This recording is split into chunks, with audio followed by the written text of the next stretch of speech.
It's another Micro Action Monday on Studio Class. Hi Divas, we are here. We're doing another Micro Action Monday, and I'm going to take today's episode to kick off kind of a 3-week series, a 3-episode series. I think it'll be about 3 episodes. And we're going to use this advice column from Anti-Gravity here, alt weekly paper here in New Orleans. And Danielle Nelson is the responder to this request for advice. The advice column itself is called Our Lady of Good Counsel. Danielle is a practicing therapist and licensed clinical social worker. And I'm going to read the question first and then dive into the answer in 3 parts and then make connections to our musical lives as part of that. So here is the request for advice. I've had 2 different close friend groups implode in the last 6 months. I'm struggling to adjust to the sudden loss of community, and I can't shake the sense that people are chaotic and untrustworthy. For context, I've historically been the type of person who has 1 to 2 strong friendships, so I've gotten really good at thriving solo over the years. But I've always wanted a bigger community, and one of the reasons I love New Orleans is because that feels possible here. Both of these friend group implosions have come seemingly out of nowhere, and it feels daunting to try to rebuild my community yet again. Am I doing something wrong? Is chaos and drama just a part of being in community with other humans? How do I find the motivation to keep putting myself out there when all I want to do is be a hermit in my house? And who can't relate to that sometimes, right? So let me start with the beginning of Danielle's wonderful response here. The heartache of an unraveling friendship deserves way more cultural attention. There are no casseroles for the group chat going silent. There are no sympathy flowers when everyone begins watching each other's Instagram stories like detectives working surveillance. But this is grief, real grief. You lost familiarity, ritual, and the hopeful possibility of belonging. Your desire to abandon human connection and focus instead on becoming a kept house cat makes total sense. You're in pain. You didn't just lose people, you lost possibility. You lost the fantasy that maybe you'd finally cracked the code on that elusive thing we all want to feel, belonging. In New Orleans, it's easy to believe community happens organically. People don't hang out, they fold into each other's lives.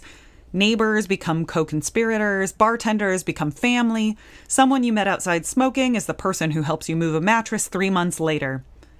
The city can make belonging feel atmospheric, as if proximity alone creates intimacy.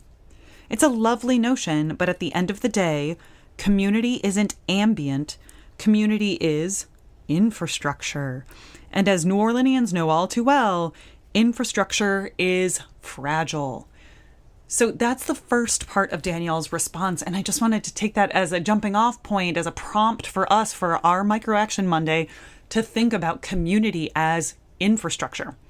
So a couple episodes ago, I was talking about making your own community, and you heard my go-to definition for community, which is shared values plus shared activities plus consistency equals community. And so that really leads me to talking about mapping one's musical community or musical infrastructure around them. And that is your Micro Action Monday exercise for today, which is take a sheet of paper or even a map. I don't care, but we're really taking this literally to say, like, where is this infrastructure? Where are these places? Where do people hang out? Where do people congregate? Where do people find that sense of belonging? So that you can understand the underpinnings of your musical community and then be either more engaged in it, find ways to help strengthen it, find ways to create pathways where there are none. Think about this kind of like an urban planner, urban development person, where you're thinking about what exists, what is already working, and where are there pitfalls, where are there broken pathways that need help. And I could be part of the connective tissue that makes it possible. Some ideas about what to think about when you're mapping your musical community. are venues, of course. So things like concert halls where you perform or where you've gone to hear music, clubs, bars with live music, DIY spaces. Be really creative when you're thinking about DIY spaces. Things that where people are already doing artistic or creative work, but that maybe it doesn't include music yet. Branching off of that, we can be thinking about house concert hosts or religious institutions, outdoor spaces. This includes like amphitheaters and parks and all sorts of things like that. So you've been thinking about venues. There's probably so many places that you can think of that exist as a venue, either traditionally or untraditionally, non-traditionally, right? Then expand on that and start thinking about organizations. Who are the presenting and performing organizations around you? Are you familiar with the arts councils? And this could be city arts councils. This can be either local or regional arts councils. Think about the symphony organizations. And this could also be like the Friends of, right? Friends of XYZ Symphony, Friends of the Opera Company, Friends of, and those societies that are built up to support the organizations, the presenting and performing organizations nearby. You can also think about chamber music societies, perhaps your local AFM chapters, like your unions that are close by, and various music nonprofits. How many of these organizations can you plot on your map? And then ask yourself, like, how connected am I to these places? Do I know someone who works there? Am I on their email list? Do I find out about opportunities through them? Can I show up and support their work in person more frequently?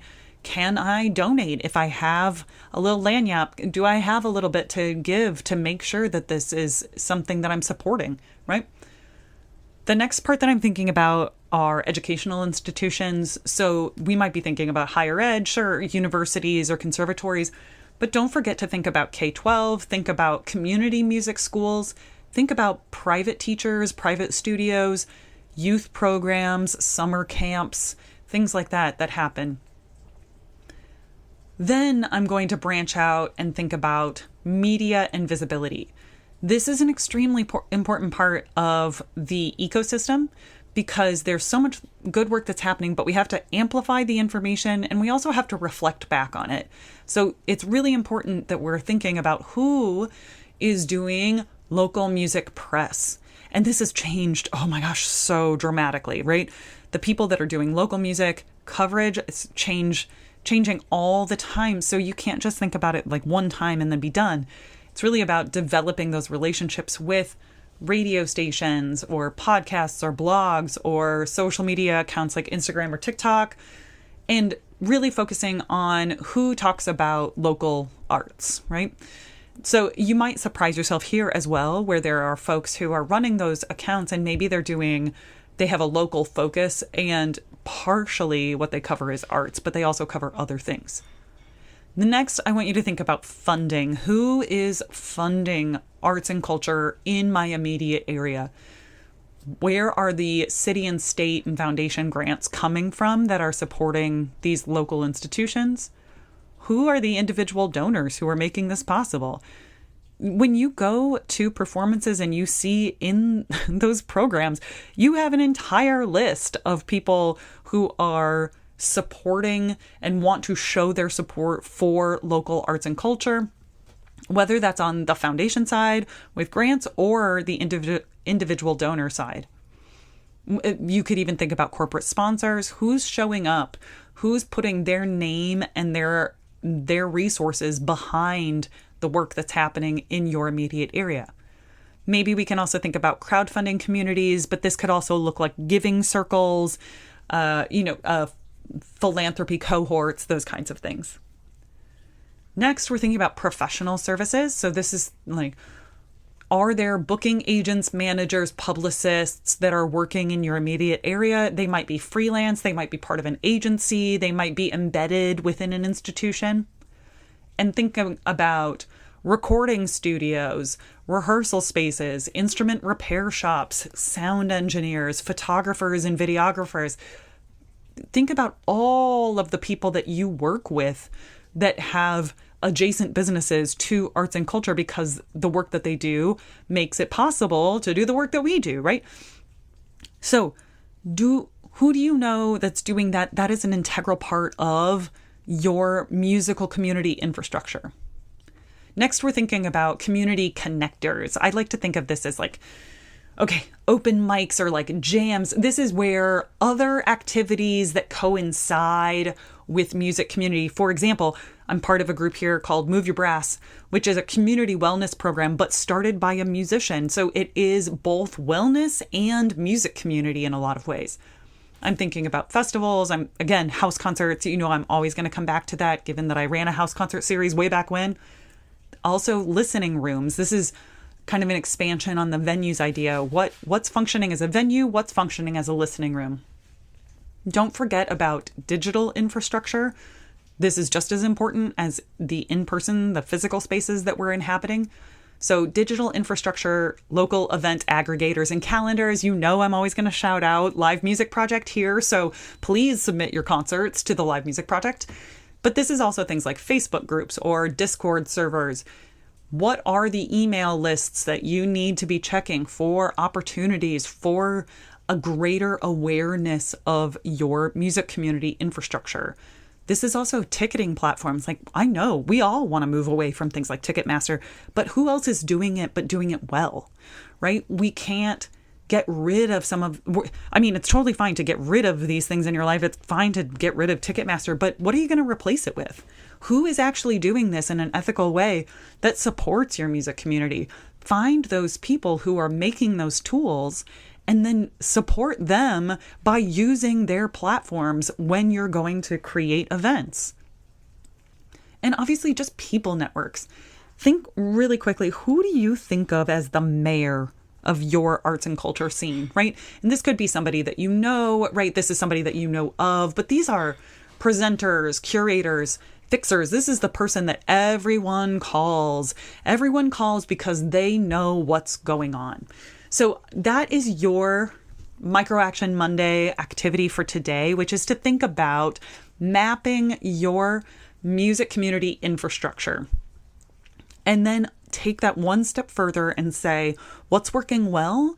And where can I show up and help be the connective tissue that brings it more together, right? Where can I show up and be a part of this that we have a greater resilience?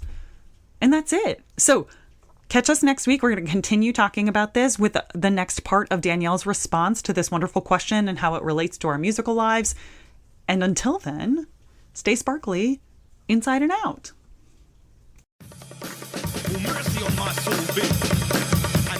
Thanks for joining me for Micro Action Monday.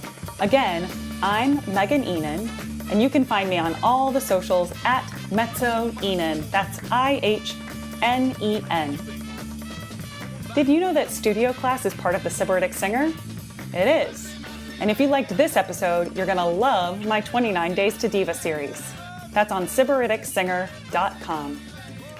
And if you liked this episode, will you please consider leaving us a review on iTunes, Stitcher, or wherever you get your podcast? Thanks. It means a lot to me.